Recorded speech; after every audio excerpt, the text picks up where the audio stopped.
L'objectif, c'était de présenter un peu le projet, les indicateurs aux éleveurs pour voir comment ils peuvent se l'approprier, est-ce que ça leur parle, est-ce qu'ils trouvent ça pertinent, et surtout de leur faire le premier retour sur les indicateurs qu'on a pu calculer sur leur exploitation et les faire travailler sur de potentiels leviers d'amélioration pour jouer sur l'efficience et voir comment on peut agir sur cet indicateur-là. Pour ce projet, nous avons créé 2 groupes d'éleveurs. Le premier regroupant des éleveurs laitiers, une grande diversité entre des éleveurs laitiers de plaine, de montagne, en production laitière industrielle, en production laitière dédiée à la fabrication de fromage. Et le second groupe d'éleveurs est plutôt consacré à la production de viande, donc avec des éleveurs allaitants et des engraisseurs de gros bovins.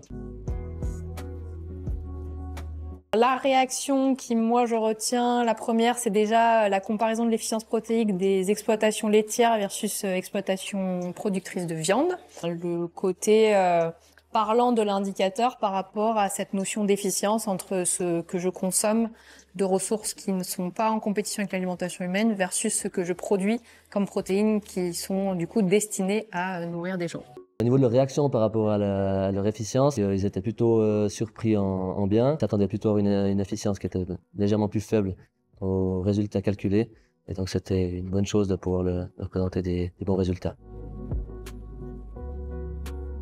Dans les leviers qui ont été proposés, les agriculteurs sont venus prioritairement sur les questions de qualité des prairies, améliorer la composition des prairies en termes de résistance au sec, de teneur en protéines, avec la conservation des fourrages, ça a aussi été un levier proposé, améliorer la conservation sec avec des séchoirs performants pour des débuts et des fins de saison en particulier. Quelques alternatives fourragères qui permettraient aussi de pallier le manque de fourrage pendant l'été. On a certains leviers autour de l'alimentation sur le choix des compléments, par exemple le choix du tourteau, la valeur des fourrages, notamment la qualité du pâturage, donc en mettant en place des techniques comme le pâturage tournant sur d'autres animaux que les animaux productifs pour valoriser des surfaces des fois qui sont un peu sous-exploitées. On a aussi le levier race avec des races plus précoces pour réduire en fait le temps productif des animaux en croissance.